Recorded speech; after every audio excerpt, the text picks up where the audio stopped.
وہ یہ کہ ہمیں بی ایس لیول پہ، اب چونکہ یونیورسٹیز کی سطح پہ بچوں سے بی ایس لیول پہ وہ یہاں پہ ایڈمیشن ہم ان کو دیتے ہیں، تو اگر وہیں پہ ان کے سے ریسرچ کی عادت ان کو ڈال دی جائے اور ان سے چھوٹے آرٹیکلز یا جو بھی وہ کام کر رہے ہیں اس کا ریسرچ بیسڈ ان کے پیپر جو ہیں وہ ان کے شائع کیے جائیں یا ان سے کام کروایا جائے، تو خدا داد صلاحیتیں تو ہر جگہ ہی ہوتی ہیں، یہ نہیں ہے کہ کسی خاص جگہ کے لیے اللہ تعالیٰ نے مخصوص کر دی ہیں۔ تو اگر یہاں بھی ہم بچوں میں یہ شروع سے عادت ڈال دیں کہ وہ ریسرچ بیسڈ اپنا کام کریں، خاص طور پر لائبریری کے حوالے سے میں کہوں گی یا پرائمری ڈیٹا کے استعمال کے حوالے سے، تو وہ اس میں مجھے تھوڑی سی ہمارے جو بی ایس لیول اور پھر ایم ایس لیول پہ تھوڑا سی کمی نظر آتی ہے، جس کو پروموٹ کرنے کی ضرورت ہے۔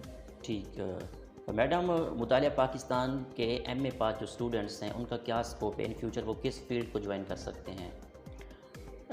دیکھیں ایم اے پاکستان اسٹڈیز کے حوالے سے تو مجھے لگتا ہے کہ بہت اسکوپ ہے ان کے لیے، لائک آپ اگر اسکولز میں چلے جائیں تو وہاں پہ ایز اے کمپلسری سبجیکٹ کے طور پہ اس کو لیا جا سکتا ہے۔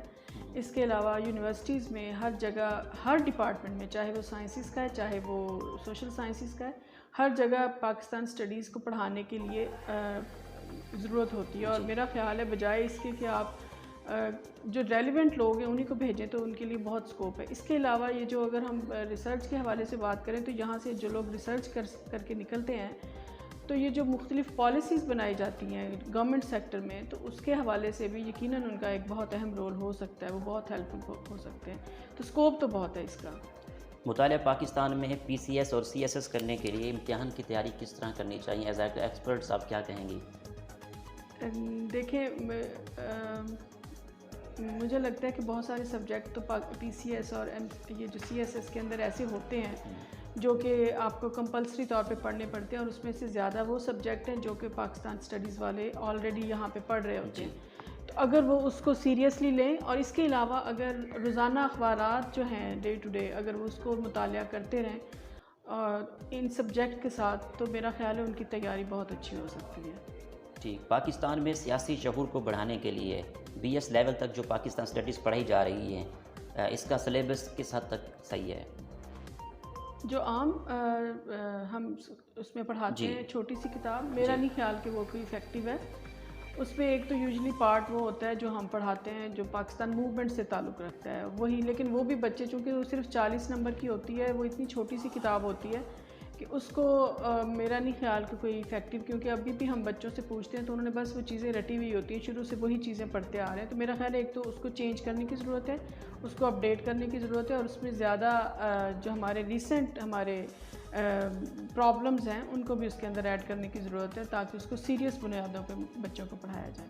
اگر نیوز پیپر کے حوالے سے بات کریں تو نیوز پیپر اسٹوڈنٹس کے لیے کتنا اہم ہے، اس کا مطالعہ کس حد تک کرنا چاہیے، خاص طور پہ سی ایس ایس کرنے کے لیے، پی ایس کرنے کے لیے؟ میں نے جیسے پہلے بھی بتایا کہ بہت ہی ضروری ہے کہ بچے روز اخبارات جو ہیں جو بچے اس فیلڈ میں جانا، بلکہ اگر وہ کیا کوئی بھی اگر اویئرنیس چاہتا ہے تو روزانہ کے اخبارات، اور پھر یہ کہ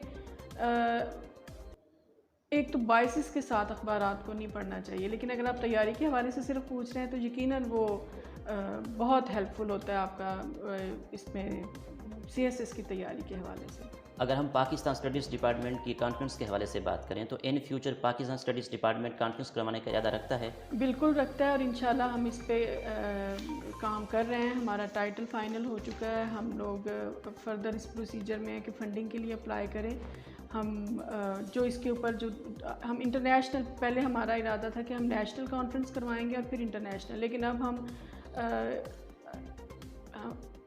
پہلے ہی دفعہ ہی جو کانفرنس کروانے جا رہے ہیں وہ ہم انٹرنیشنل کانفرنس کروانے جا رہے ہیں، 2 دن کی کانفرنس ہوگی، وہ انشاءاللہ 14-15 اکتوبر کو ہمارا پلان تو ابھی یہ ہے کہ آگے دیکھتے ہیں اللہ تعالیٰ جو بہتر کرے گا، حالات بہتر رہے تو انشاءاللہ یہ انٹرنیشنل کانفرنس جو ہے ہم آرگنائز کر رہے ہیں، اور یہ جلد ہی انشاءاللہ اس کا وہ ہم کال فار پیپر دے دیں گے انشاءاللہ۔ انجینئر پروفیسر ڈاکٹر اطہر محبوب، vice chancellor the Islamia university of Bahawalpur کی لیڈرشپ میں جب سے وہ آئے ہیں یونیورسٹی کس حد تک ترقی کر رہی ہے، اس بارے میں آپ کیا کہیں گی؟ دیکھیں مجھے بھی میرا خیال ہے میں بھی اسی سال آئی ہوں، جس سال ڈاکٹر اطہر محبوب صاحب جو ہیں انہوں نے جوائن کیا، میری اپوائنٹمنٹ انہی کے ہاتھوں ہوئی ہے، مجھے اس سے پہلے کا نہیں کوئی آئیڈیا، لیکن جہاں تک میں نے سنا ہے کہ بہت ہی اس وقت تک کوئی ایز سچ پروموشن کے حوالے سے بچوں کی انرولمنٹ کے حوالے سے، ایجوکیشن کے حوالے سے، جو ایک میرا خیال ہے ایک ویژنری شخص کو جو میجرمنٹ لینے چاہیے وہ ایسا کچھ نہیں تھا. اور ود ان 2 ایئرز، ابھی تو یہ کرونا کی وجہ سے بھی بہت ساری چیزیں جو ہیں وہ تھوڑی سی گڑبڑ ہوئی ہے، لیکن اس کے باوجود ہم دیکھتے ہیں کہ اگر آج پبلک سیکٹر یونیورسٹیز میں اگر دیکھا جائے تو تعداد کے لحاظ سے اسلامیہ یونیورسٹی سب کو لیڈ کر رہی ہے. اور انشاءاللہ ایک تو سر بہت ویژنری ہیں، اور پھر یہ کہ کوئی بھی ہم جیسے کوئی اگر ہم کام کرنا چاہتے ہیں تو اس میں ہمیں کوئی رکاوٹ نہیں ہوتی. جیسے فار ایگزامپل کہ ہم اپنا جرنل ایک شروع کرنا چاہتے تھے، ود ان منٹس انہوں نے سائن کیا ہے اور ہمارے لیے آسانیاں پیدا کی ہیں کہ آپ آئی ٹی ڈپارٹمنٹ سے رابطہ کریں، جو کہ میرا خیال ہے کہ اتنی جلدی چیزیں ہوتی نہیں ہیں، اس میں کئی مہینے لگ جاتے ہیں. اور ہم نے ود ان ویکس کام کر کے تو اس کو انشاءاللہ ہم آن لائن بھی کرنے والے ہیں انشاءاللہ اگلے مہینے تک.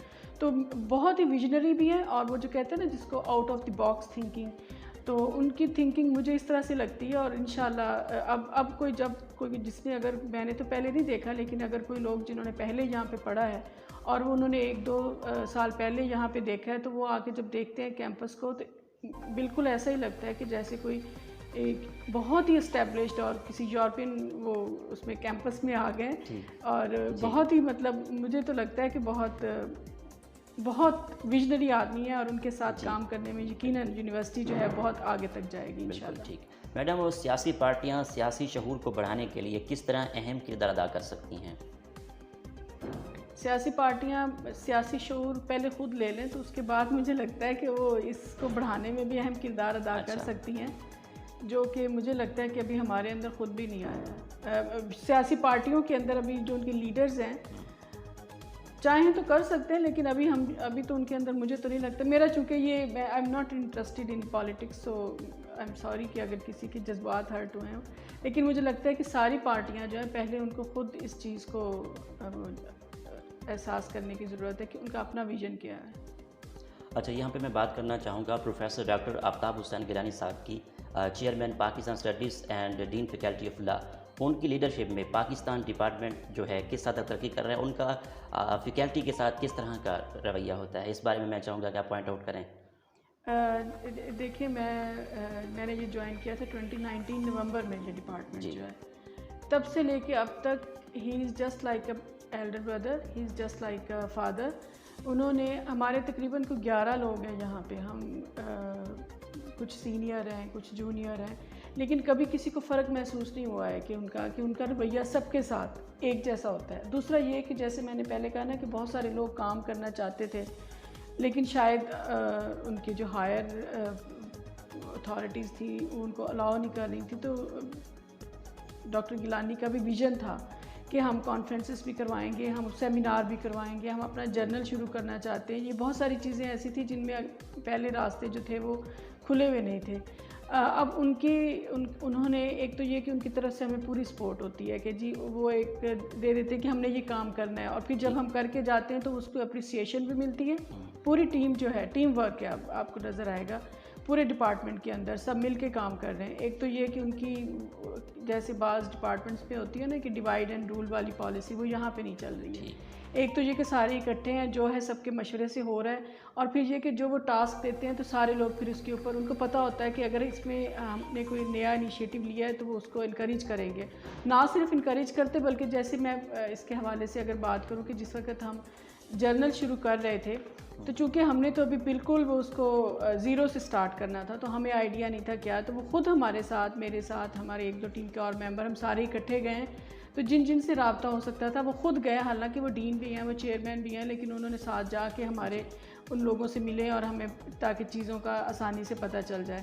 اس کے علاوہ انہوں نے کانفرنس کے لیے جو اب ہمیں ٹاسک دیے ہیں، کمیٹیاں بنائی ہیں، تو اس کو انہوں نے فری ہینڈ دیا ہے کہ آپ جس طرح سے بھی کریں. تو یہ ایک میرا خیال ہے اگر ایک ہیڈ آف دی ڈپارٹمنٹ آپ کو پوری طرح سے انکریجمنٹ دیتا ہے تو پھر کام کرنا ہر کوئی چاہتا ہے. لیکن جب انکریجمنٹ ملتی ہے تو پھر آپ کے لیے آسانیاں ہو جاتی ہیں. اور وہ یقیناً ان کی، اور دوسرا یہ کہ وہ خام خواہ کیڑے نکالنے والے یا روڑے اٹکانے والے نہیں ہیں. وہ اگر کوئی ایک اچھا آئیڈیا آتا ہے تو اس کو پروموٹ کرتے ہیں. ٹھیک ہے، زبردست. اچھا میڈم، مطالعہ پاکستان ڈپارٹمنٹ میں کتنا طلباء ایم فل اور پی ایچ ڈی کر رہے ہیں اور کتنا فیکلٹی ممبر ہیں؟ ہمارے پاس اس وقت الحمدللہ 11 ہم لوگ ہیں ٹوٹل. ان میں سے 7 تو پی ایچ ڈیز ہیں 4 جو نئے لوگ آئے ہیں ایسوسیٹ لیکچر کے طور پہ، ان میں سے بھی کئی لوگ جو ہیں وہ اپنا تھیسس جو ہے وہ سبمٹ کروا چکے ہیں پی ایچ ڈی کا. تو ہمارے پاس اب باقی سب لوگ جو ہیں وہ ایم فل ہیں. تو یہ مطلب یہ کہ انرول ہیں وہ لوگ پی ایچ ڈی کے لیے، لیکن جلد ہی ان کی پی ایچ ڈی بھی ہونے والی ہے. تو ایک طرح سے ہماری فیکلٹی جو ہے وہ ایک جو ریکوائرمنٹس کو پوری کرتی ہے ایم فل اور پی ایچ ڈی کے لیے. ہمارے پاس اس وقت میرا خیال ہے کوئی 70-75، مجھے ایگزیکٹ تو نہیں نمبرز پتہ ابھی تک، لیکن میرا خیال ہے شاید 75 سے ابو ہمارے پاس ہیں اس کے ایم فل کے ہیں، اور تقریباً کوئی 30 آئی تھنک ہمارے پاس پی ایچ ڈیز ہیں جو کہ اس وقت ہمارے پاس انرول ہیں، اور ان کے کچھ کے تھیسس جو ہیں وہ سبمٹ ہونے والے ہیں، کچھ جو ہیں وہ ابھی پائپ لائن میں ہیں. ٹھیک. اگر آپ کی ہابیز کے حوالے سے بات کروں تو آپ کی ہابیز کیا کیا ہیں؟ مجھے کھانا پکانا پسند نہیں ہے، تو یہ میری کوئی ہابی نہیں ہے. مجھے صرف اور صرف اگر کوئی کہے تو مجھے کتابیں پڑھنے کا، ٹھیک، مجھے پسند ہے کہ میں ہسٹورک پلیسز دیکھوں اور بس آرام کروں. ٹریول کرنا کتنا پسند ہے، اور ٹریول سے کیا کیا چیزیں سیکھتی ہیں آپ؟ مجھے ٹریولنگ پسند ہے، میں کبھی بور نہیں ہوتی ہوں. مطلب میرا گھر ابھی لاہور میں ہے، اب بہاول پور میں بھی ہم نے مطلب یہاں بھی ہم لوگ رہ رہے ہیں، وہاں بھی گھر پہ ہے، لیکن آلموسٹ ایوری ویک یا آفٹر 2 ویکس مجھے ٹریول کرنا پڑتا ہے. یا اس کے علاوہ اگر کوئی خاندان میں وہ ہیں وہ تو ایک علیحدہ، مجھے ٹریولنگ میں مشکل نہیں آتی، مجھے مزہ آتا ہے. اس کے علاوہ یوزلی ہمارے پروگرامز بنتے رہتے ہیں، کبھی ناردرن ایریاز کی طرف، یا کبھی سال میں ایک دفعہ ہم لوگ ضرور کہیں نہ کہیں پورا خاندان جو اکٹھا ہو کے جاتا ہے. تو ٹریولنگ میں مجھے تو بڑا مزہ آتا ہے. آپ لاہور میں رہی ہیں، آپ بہاول پور میں رہی ہیں، تو کون سا شہر آپ کو اچھا لگتا ہے؟ مجھے بہاول پور بڑا پسند آیا ہے. مجھے اتنا پیسفل سٹی ہے اور اتنا سکون ہے. ایون میرے بچے بھی وہ حالانکہ ادھر ہی پڑھتے ہیں، سب کچھ ہے، لیکن وہاں پہ اب جائیں تو شور اور جو پولوشن وہ نظر آتی ہے نا آپ کو، تو میرے تو آنکھوں میں ہی پرابلم شروع ہو جاتی ہے. لیکن بہاول پور بہت ہی پیسفل، اور آپ کو لگتا ہے ہر چیز آپ کی ایکسیس میں، آپ سے دور نہیں ہے. مجھے تو بڑا پسند ہے.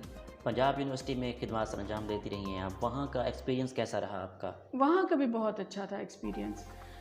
وہاں پہ جیسے یہاں پہ بچوں کے ساتھ، یہاں پہ مجھے تھوڑا سا یہ فرق نظر آتا ہے کہ وہاں چونکہ لائبریریز جو تھیں ود ان یور ایکسیس تھیں، اور بچوں کو عادت تھی ہر ایک ڈپارٹمنٹ کی لائبریری تھی.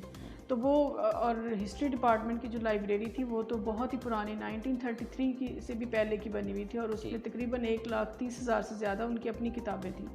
ہر ڈپارٹمنٹ کی علیحدہ لائبریری تھی، جو یہاں پہ مجھے کمی نظر آتی ہے. جو کہ مجھے یقین ہے کہ اب جیسے جیسے چیزیں بہتر ہو رہی ہیں تو ہر ایک ڈپارٹمنٹ کو انشاءاللہ یہ جیسے نئی بلڈنگز بنیں گی تو ہر ایک ڈپارٹمنٹ، ہماری اپنی بھی خواہش ہے کہ ہماری اپنی لائبریری. تو بس یہ تھوڑا سا فرق نظر آتا ہے. باقی تو بچے ہر جگہ آپ کو خود ہی ان کو گائیڈ کرنا پڑتا ہے، خود ہی پڑھانا پڑتا ہے یہ.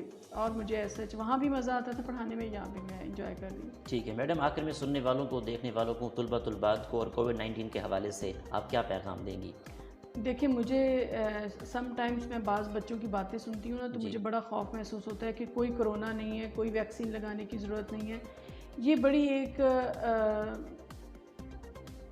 عجیب سی اپروچ ہے آپ کی، جو کہ نہ تو اس کا اسلام کے ساتھ کوئی تعلق ہے، نہ ہی آپ کا معاشرتی طور پہ اس کا کوئی فائدہ ہے. آپ کو وہ سوچ بدلنے کی ضرورت ہے. پریکاشنز لیں، یہ جو ماسک پہنیں اس کا استعمال کریں، تھوڑا فاصلے پہ رہیں. اور اگر ہو گیا ہے تو یہ کوئی ایسی بیماری نہیں ہے جو جس سے کوئی شرمندگی ہو، جیسے اکثر لوگ چھپاتے ہیں جی ہمیں کرونا ہو گیا تو بتاتے نہیں ہیں. اس سے آپ دوسروں کو بھی نقصان پہنچا سکتے ہیں.